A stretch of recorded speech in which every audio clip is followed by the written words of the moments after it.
Okay, so I just went to a screening of Olympus Has Fallen.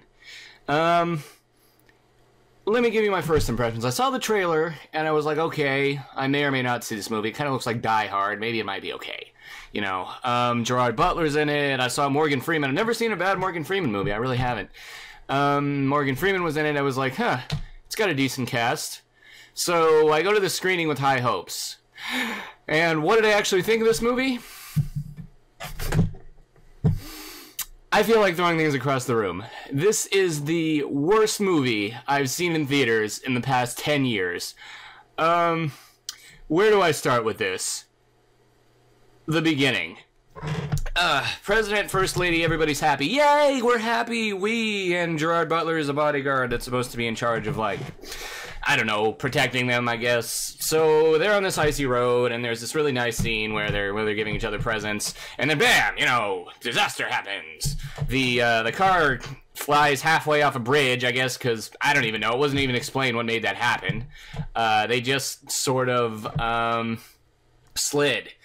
So Gerard Butler goes up to the car, and, you know, we've got all these guys trying to pull this car off the bridge, and apparently they can't. So he reaches in the car, and he cuts the wife's seatbelt. She plummets to her doom, he grabs the president, and everything's fine.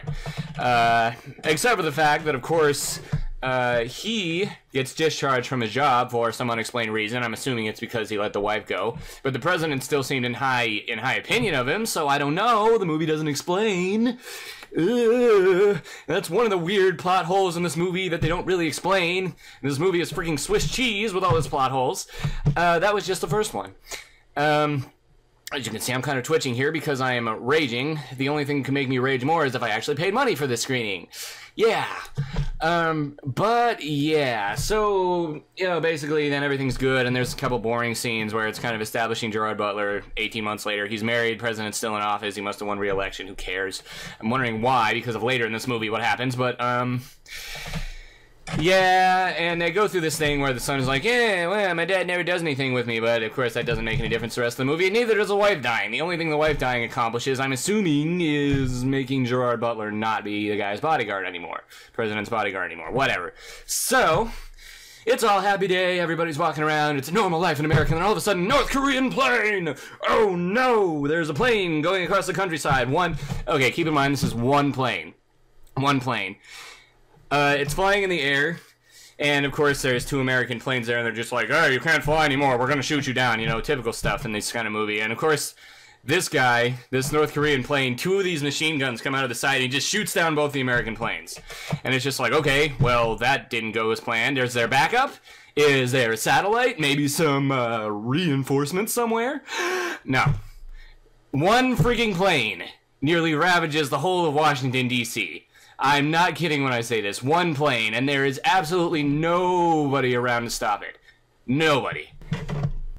And this goes on for a long time. This plane, ravaging people, shooting things down, killing civilians, all this stuff. You know, these two American planes come out of nowhere and try to shoot missiles at it or whatever. The White House gets this big gun that tries to shoot missiles at it. Of course, the North Korean plane is too strong for some reason, shoots down the missiles. You know, and this goes on for quite a while, might I add. This plane just randomly killing people, and there's absolutely no support there. The Americans are not helping their people. It's like, what is going on here? Meanwhile, on the ground, there are a bunch of, you guessed it, Korean civilians running around shooting things, so it's not just the plane. So they go ahead and storm the White House. You know, there's two guys who are just like, oh yeah, I've got a bomb, I'm gonna bomb the White House. And Gerard Butler's like, no! So he shoots one of the guys, and the other guy blows up the gate in front of the White House. So of course that's open for everybody to get in, you know. And everybody's running around, screaming, doing all this stuff, man. And then all these North Korean guys start coming out of the crowd here and start shooting up the White House. This part is where it starts to get really bad, because our Secret Service are idiots! Yay! Like, literally, there's a part where this guy has this machine gun in this car, and he's, like, gunning everybody down, and literally the Secret Service is running out the front door to get shot in the face by bullets. I mean, really, these are the Secret Service here. You're telling me, one, we don't have backup, compatible, what's the word for it? Whatever, backup that can actually do stuff. Backup that can actually do stuff. body armor. Okay, keep in mind these Korean guys are all non-armored, and the Secret Service is shooting at them, but they're not hitting anything. Yeah! So these guys are just storming the White House, owning our Secret Service, and then, of course, they blow their way in, and they own even more Secret Service, and it's like, I know we have more defense than this. Where's the military? Blah, blah, blah, blah, blah, blah, blah, blah, blah. You know, everything comes with that. It's like, where's the military? What is the president doing now? Where's our security? Apparently non-existent in this movie because America are wimps. Yeah, we just totally get owned by Korea, right? God. So, I kid you not, these guys get to the end of the White House. Well, the president's sitting in his little security room and, you know, watching all the crap that's going on, trying to figure out what to do.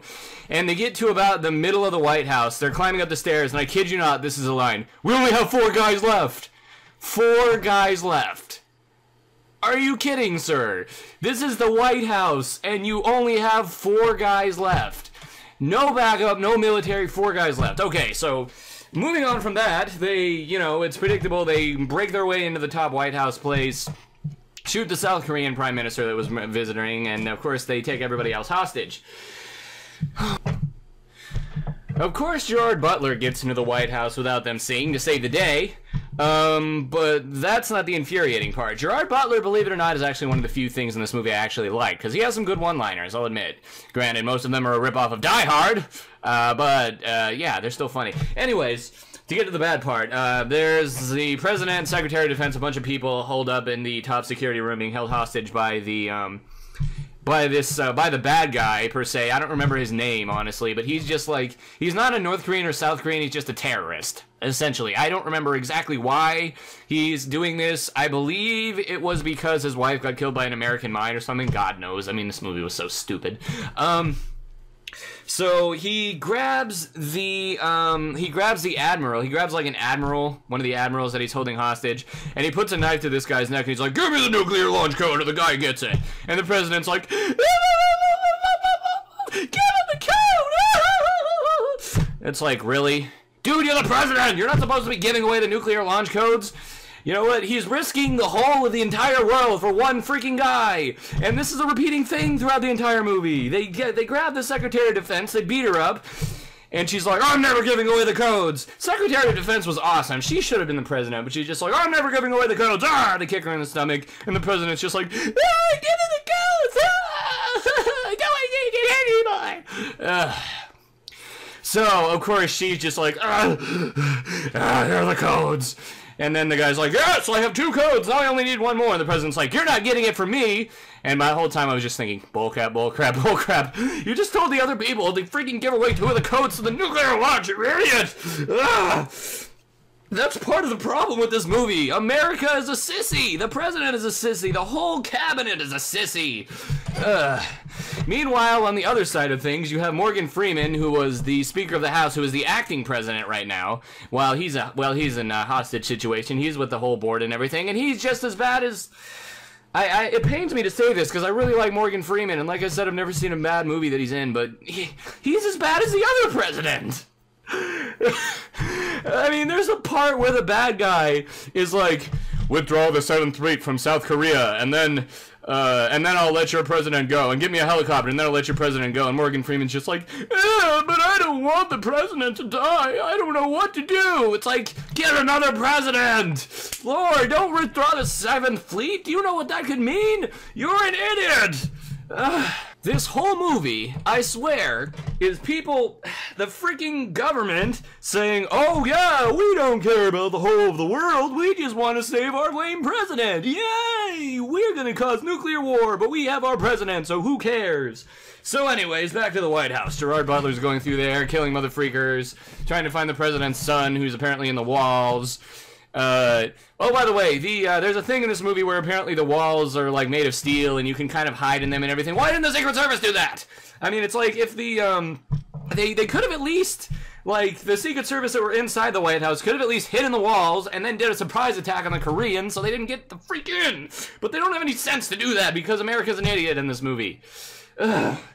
This movie brutally molested my patriotism. Like, if I watched this movie on loop for about 10 hours, I would probably denounce America because it's so unpatriotic, this thing. Not to mention, there's a part where, of course, you have the obligatory scene where the Koreans get to the top of the White House, tear down the American flag, and throw it off the edge. I was this close to walking out at this point. I think if they would have put up a Korean flag, I would have, honestly, because it was pissing me off so much. And I know the point of that part was to infuriate, but it wasn't infuriating me in the way that it was supposed to. It was infuriating me because America are sissies in this movie. That was the thing that infuriated me about this the most. So, skipping the whole part where Gerard Butler goes through the White House, has a couple of awesome lines, you know, kills a bunch of Korean people, saves the guy's son. He gets to the, he gets to where near the security room is, because Morgan Freeman has made, once again, another idiot decision and said, okay, we're gonna withdraw the 7th Fleet, and then we're gonna get you a helicopter, because we don't want to kill our president. So what happens is, there's these 4 guys with bags on their head that come out of the White House, and of course the whole board is just like, oh yeah, that must be the people there. Of course they can't shoot them because they don't know who they are, but shoot the guys with guns! Seriously, there were guys with guns! The president wouldn't be holding a gun. Anyways, anywho, they get on the plane, and there's just this moment of tension, but it's not good tension, it's stupid tension, where you're wondering if Morgan Freeman's gonna make another retarded mistake again. And of course he does. Actually, I don't really get what happened in this part, because they're just like, okay, we've got the hostages, should we take off? And Morgan Freeman's like, no, hold. And then they take off and the freaking plane explodes! Boom! And then they try to convince you that the president was on the plane. It's like, no! We see him coming back at the end. He's not on the freaking plane. Are you kidding me? It's like the most obvious twist ever. He's gonna come back at the end. And of course he does. You know, Gerard Butler gets to the top of the place, the security room or whatever, kills the bad guy. President gets shot, you know, and they come out. Everything's good. Oh, I missed a part. I missed a really stupid part. I'm sorry. I have to mention this part because this is retarded. This is how the plot concludes with the missiles. The guy, of course, like I said, the president's an idiot, gives away 2 of the launch codes to Cerberus, which is like this big nuclear program that can ravage the whole of America or whatever. And he's just like, I only needed 1 of the code to throw the detonator. Now America's gonna explode because I can just explode all the nuclear silos. Then what was the point of getting the first 2 codes in the first place? You freaking idiot! Why didn't you just do that to begin with? The movie would be over, I guess. But anyways, Gerard Butler kills the bad guy, gets the president, you know. Everything's happy. President isn't impeached for some reason. I don't see why people still respect him after he gave away 2 of the freaking launch codes. Anyways, so the movie ends just like that. And they try to give this really patriotic speech, but because I hated this movie so much, all I could do was give it this. Honestly. And people that are offended by that, if you're watching that, I apologize. But I've been wanting to do that since I started watching this movie. So in conclusion, this is the worst movie I've seen of the past 10 years. Do not, I repeat, do not spend your money on this movie. This movie is terrible. Unbelievably terrible. The plot is Swiss cheese, the acting is stale. Yes, everybody delivers their lines like this, like they don't even want to be in this movie. Even Morgan Freeman, for that matter. He's supposed to be good, he just seemed like he didn't want to be in it. Okay, so the plot is Swiss cheese, the acting is stale, the story is a complete ripoff of Die Hard, but it's in the White House. The president's a douchebag, everybody's completely unlikable except for Gerard Butler. The end. Hope you enjoyed my angry rant. Do not see this movie!